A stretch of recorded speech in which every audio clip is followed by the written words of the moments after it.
Yeah, so I think it's got to do with knowledge and awareness. So the knowledge that the environmental sanitation is once every month, people know that. But people need to understand what is the benefit and why they are doing it. You know, if you know why you're doing what you're doing and when you have to do what you're doing, nobody tells you when to do what you need to do. All right? So most times, for example, I remember when they start talking about the seatbelt.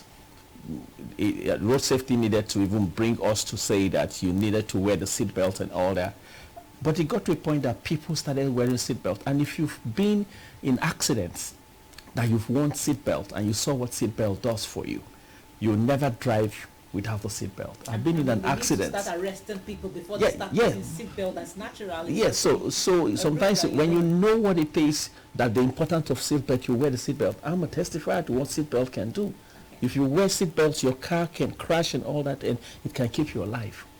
The environmental sanitation is supposed to help us. Now, a lot of us fall sick, not just from malaria.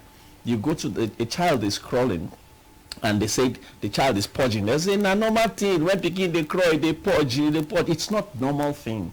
When that child is crawling, the child is beginning to move and experiment the environment. The child is beginning to touch the ground and touch things and put them in his mouth. It's getting infections, and that will make the child begin to poo. That's what's happening. The body is trying to fight the infection. Now, when you move on the street, sometimes you go outside the house, you match your shoes on different places, pick up dirt, you come to the house, you match it in the house, the child is crawling on the ground, he touches those things, put in the mouth. It's a whole lot of things that is junked up that can cause that, right? So when we talk about environmental sanitation, the government is saying that how can you and I take care of our immediate environment? Yes, we say sometimes government no gree pack dirty day for road and all, but what about in your house? What about that gutter around your place? What about the cleaning? If you do that, we can go there. But coming back to the malaria, like I was saying, so when we manage the environment, we are also managing the vector, which is the mosquito. So mosquito needs water place to breed, stagnant water. If the water is moving, if the mosquito lays its egg, it takes the egg away. But if the water is stagnant, the mosquitoes can breed. So when you have places around that have water holding in your places, you're actually breeding mosquitoes. And as you breed more mosquitoes, then it gives opportunity for the vector to be able to move around, carry the parasite from persons infected and give to others. So environmental sanitation is important. Reducing the vector population is also important. Then the other part of the challenge, because we're talking about challenge of how we can eradicate malaria. At the point we're using chloroquine. Chloroquine was very effective from the past, and then it got to a point that drug resistance started coming in. Now, when efficacy of a drug is less than 95%, WHO will recommend that that drug should be changed. So it got to a point that chloroquine was not efficacious as supposed to be. Sometimes you take it and then you're still not feeling too well. And then we now went to the ACT, artemisinin combination therapy. So when it is a combination therapy, it's just like fighting a war. So you send the Air Force will go first and drop the bomb and weaken the army, and then the artillery will come on the ground and clean it. That's how the ACT works. So it's a combination of two drugs. One works very fast and then the other one comes clear. So it cures the malaria from your system.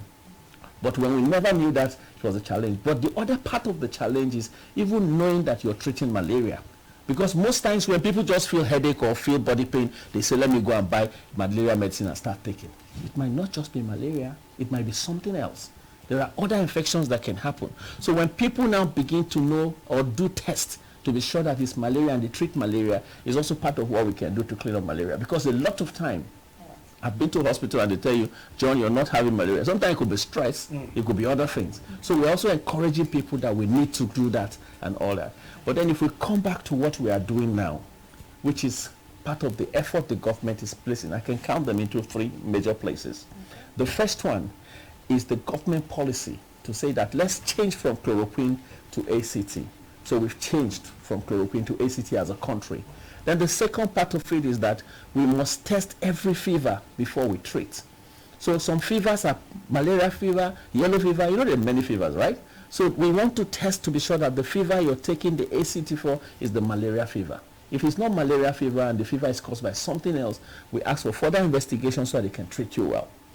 Then, when we now are sure that it is malaria fever, they give you the ACT. When you take the ACT, it cures you of malaria and you're good.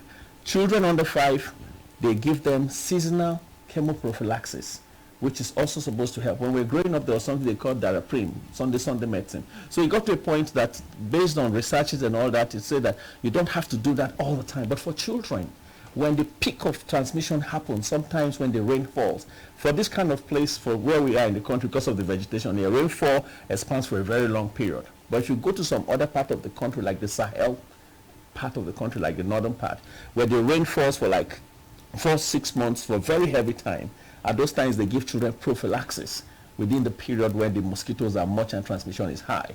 Then pregnant women, like we said, they should register for ANC. When they register for antenatal, the doctor will tend to check them and be able to see that the lady or the woman is taken care of, and that at some point she gets IPT, which helps to clear the parasite from the placenta so that the child can have enough energy, oxygen to grow. But in all this, prevention is better than cure.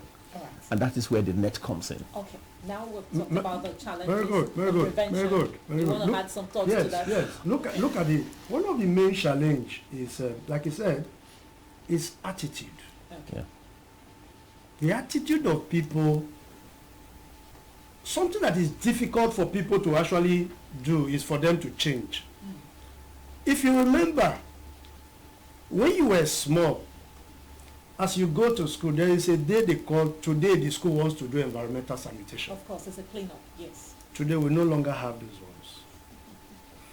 Now, while we were growing up, we saw that in our compounds, we were not having interlocking system. But today, development have taken place. It says something. Malaria do not just stay like that, but rather even in clean waters, malaria also, mosquito also do what? Breeds. Our compounds today, as a result of what? Private people that come to do what, to pack our debts. And so they believe, their attitude is that, look, I don't need to do what? I don't need to go and clean the environment again. There are people who come and pack it. But don't forget, these persons, you need to also give them some incentive. Okay. And so let's change this mindset of people. Let's go back to those old days of where we used to train our children. Clear the grasses. Clean the compounds. Growing up, they use this long brooms to clean everywhere. And so everywhere. attitudinal problem is something that is actually a challenge. Okay. And so men need to do what? Need to change. Okay, all right. So we were talking about, we've talked about the challenge and you've moved on to the prevention. Now, getting close to the action, that's where we are right now, what we need to do to eradicate malaria, in fact, to have a malaria-free society. There's this campaign on ITN. I would want you to educate us all about it. Who are those involved? Who are those that needs it? Because I know malaria does not bite only one person. It doesn't bite the poor. It bites both the poor and the rich. Yeah. There are some places you think, okay, you are a rich man, you don't have it in your house. Well, you might go to somewhere to buy something. It might hit you there. Yeah. So anyway, it can come. So let's talk about it. Okay, so before we talk about the IT and the net, it's good for people because, like I said, the reason why many people don't see environmental sanitation as important is because they don't understand why it is important. Okay, so you want to let us know. Yeah. So at a point in time, sometime around 2010, when we try to check, first of all, where we are with the malaria control in the country, we check because there's a research that we do from time to time, every 2-3 years. You want to check the malaria parasite in the body of people in Nigeria. And when we did that in 2010, it was about 45%. What it meant is that from every 10 people you check, 4 or 5 of them will have the parasite in their body. Okay. Now, all the efforts came in. Some of the efforts that came in is this moving from chloroquine to ACT.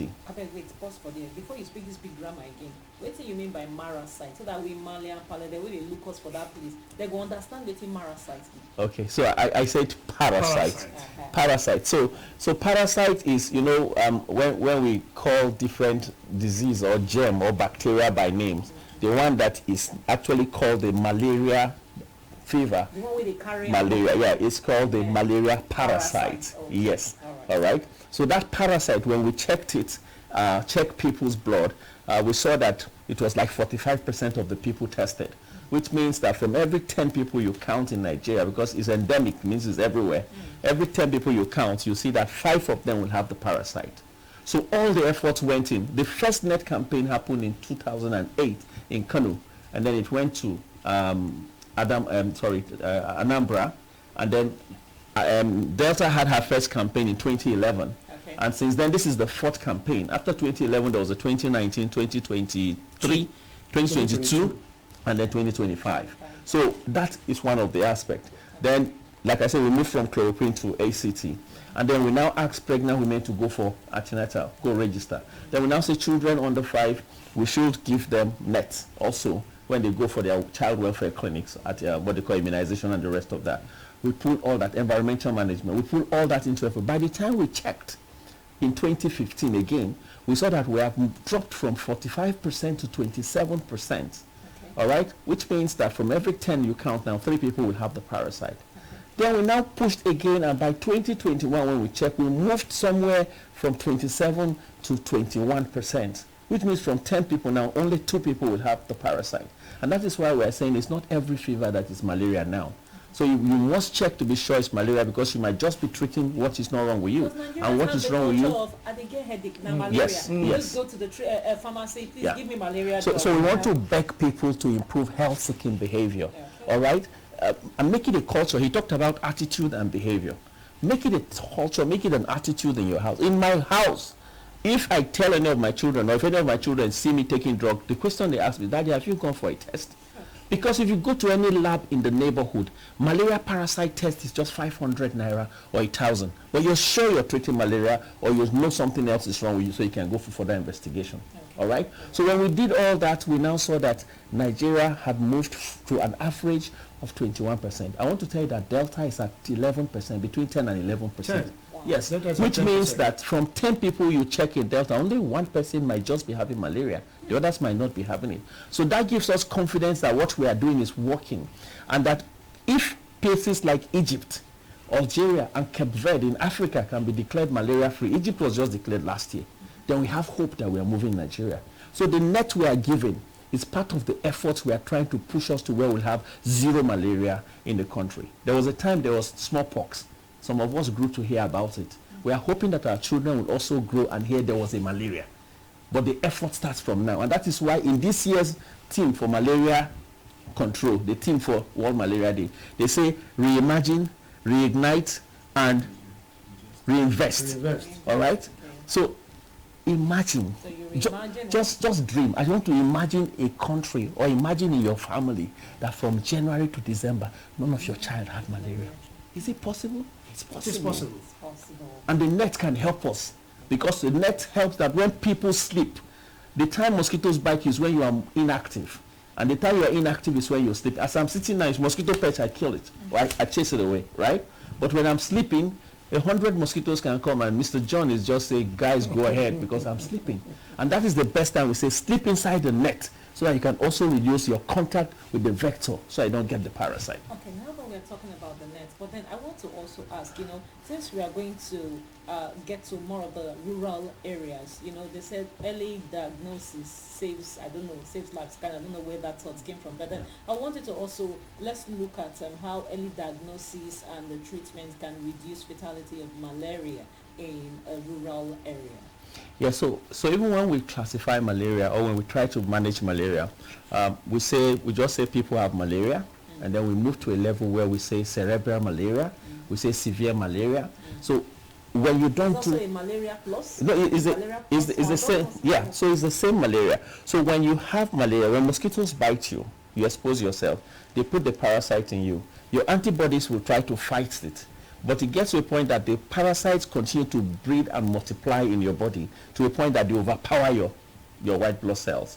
And then you begin to feel fever, and it can knock you down. When you still don't do anything about it, it knocks you down to the next levels and less level and level. And for children under 5, it's easier for them because their system is not as strong as me and you. And so sometimes you see children convulsing because the body is reacting to the fever. Fever gets so high it affects the brain, and the brain begins to lose its contact. So if you don't do anything about malaria, and that happens more in the rural areas, sometimes because people don't have the knowledge. But even in urban centers too, you see people say, I'll take agbo and take all those things. We're not saying agbo don't work, but the truth is, who measures what quantity of what is inside the agbo? You might be taking too less or too many, all right? So what we now say is that in those rural areas, because they don't have the knowledge and because sometimes they don't have access to quality health care, the impacts tend to be more in those places. And that is why most of the effort for malaria control is geared towards the rural areas as well as the urban centers. Okay. I want to also clear out some misconceptions people have about malaria. I know you know about a lot of misconceptions. I want you to talk about it and clear it for us before we get straight to the action plan. So some misconceptions people have that people get malaria from standing too long in the sun. It is wrong. You don't get malaria from sun. So when we say you take too much palm oil, you get malaria. Some say stress. Somebody says stress. That if I say I don't tire house, malaria don't catch me. It is not. Malaria is caused by the bite of a female anopheles mosquito, and then when they put the parasite in your body, it overpowers you, and then you get malaria. A female. Yes, it's a female because we don't want to go too much into terminology. But the reason why it's a female is that she needs the blood to fertilize her egg. So the male does not bite. The male doesn't have egg. All right? The male take on the nectar and other things from flowers and all that. Okay. Yes, so that's what happened. So it's not now that only women own 90 bites. she needs it to fertilize her. So carry the children. My worry people that they hear that's that they hear now. But then not be wish self they cause malaria. Not be wish, exactly. Okay, so now that we know, so how will you even identify the anopheles mosquito and even tend to stay away? But then how do we now go about it? What are other misconceptions that people have about malaria, and how do we now go about it? So the misconception about getting it is what we have said, that you can get it from sun, from tiredness, from too much oil, from they say which gives you and all that. So this is a misconception for where you can get malaria. The other misconception is how to treat malaria. Okay. So people now begin to think that if I take agbo, it will cure malaria. Like I say. First, let's talk of how do you know it's malaria before how you treat malaria? So you have signs and symptoms. Okay. All right. When you say symptom is what you feel. All right. Signs are some things that you can see.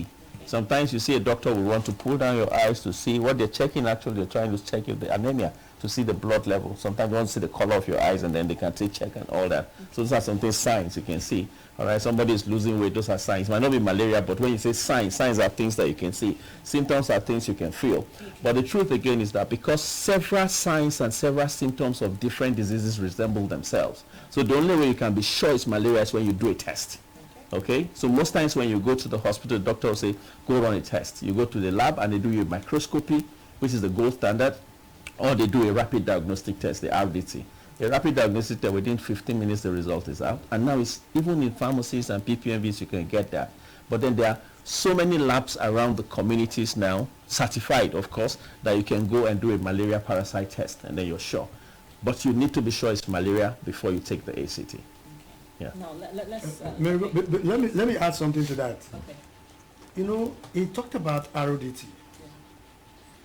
This RODT, people will tell you that they've done RODT tests on me. What's that? What's RODT test? Rapid diagnostic test. It is a component that is used to test whether somebody is having malaria fever. Okay. Now, let's get it clear today. Once you are being tested with RODT, and it's showing negative. It talked about the signs and symptoms. The ones you see are the what? Are the signs. The ones you feel are the symptoms. Now get it. Even if the RODT is showing negative, we want to beg Deltans. That look, for you to ascertain, policies have been placed that don't just use only RODT these days, but rather you use what? Microscopy, like you rightly said. What the RODT cannot diagnose, you might see it in the what? In the microscopy. Okay. And so the two goes together. You ask about malaria +1, malaria +2, malaria +3. Oh, there's a +3. It is the microscopy that will give you the extent of that malaria status in the what? In the body. And so please, we are telling Deltans this morning that even if they use at the PSC level, because some PSCs do not have microscopy. Where you have microscopy is at the secondary facility and at the tertiary facility. If they test you at the primary level using RODTs, and the thing is still showing negative, and you still feel that, look, you are getting weak, you can't eat, your mouth is bitter, and so on and so forth, let that person go to the secondary what facility to use the what the microscopy. People still have this belief that RODT does not work. It is not true. Now let's get it clear again that it is the process in which the personnel who is carrying out the test follows. Some persons might say, look, use 2 drops.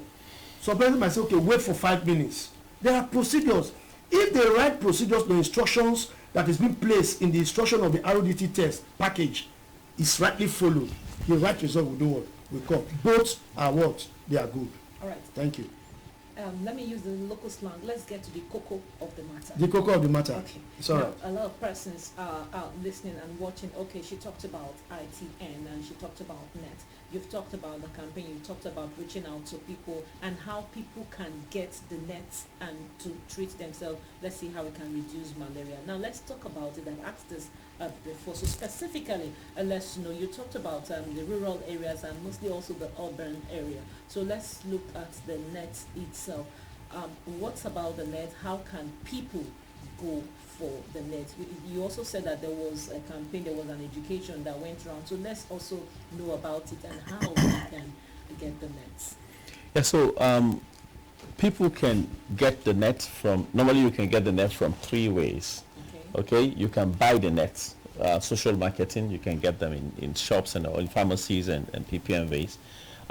Then you can also get the nets through routine healthcare service or delivery. That's where we talk about the pregnant women and the children under 5. And then the government and partners also sometimes, because we want to increase the scale up to cover everybody, free nets are distributed from time to time. And so the long-lasting insecticide-treated net, that's the ITN, insecticide-treated net, is long-lasting because it can, the treatment of the net to be repellent to the mosquito lasts for 3 years. So it's long-lasting. So let's get this clearly. We have insecticide-treated nets. And we have nets that are not totally insecticidal. Yes, insecticidal. They're nets that are not insecticidal. They're not treated that way. So how do you identify an insecticide treated? It's written on it. Okay. And most times, all the things that the government of Nigeria is doing in healthcare and all that is the long-lasting insecticide treated net. That's what we're using. Yeah. So, so to do that, like I mentioned, Delta had her first mass campaign in 2011. There was a 2019, 2022, and now it's here again. And it's the government of the state that is leading this process in collaboration with the local government levels and the federal government as well as partners. So in Delta, we're distributing 3.1 million nets across all the LGAs and all the wards in the state. However, there are some places where the distribution will not happen, about 38 wards in the state. But we'll get there. Okay. But for now, like I said, 3.1 million nets are going to be distributed in Delta State between 26th of this month and 30th of this month. We had a first leg where we had people we call household mobilizers who moved from house to house and to give people what we call a token slip. It's a token generated from the device because we use technology. Okay, so when we get to the house, we ask how many people currently are living in the house. So we get that and we put that onto our device and it generates a token number, and the token is put on the slip when we hand it over to the houses. So all the houses in Delta, households in Delta, about 1.1 million, all the people in Delta live in households of 1.1 million. So we've given 1.1 million tokens out in Delta, and that 1.1 million token is captured in such a way that when they bring it to the distribution point, it will generate and will give up the 3.1 million nets. Okay, now the next phase is we need people to keep their tokens safe until 26th to 30th.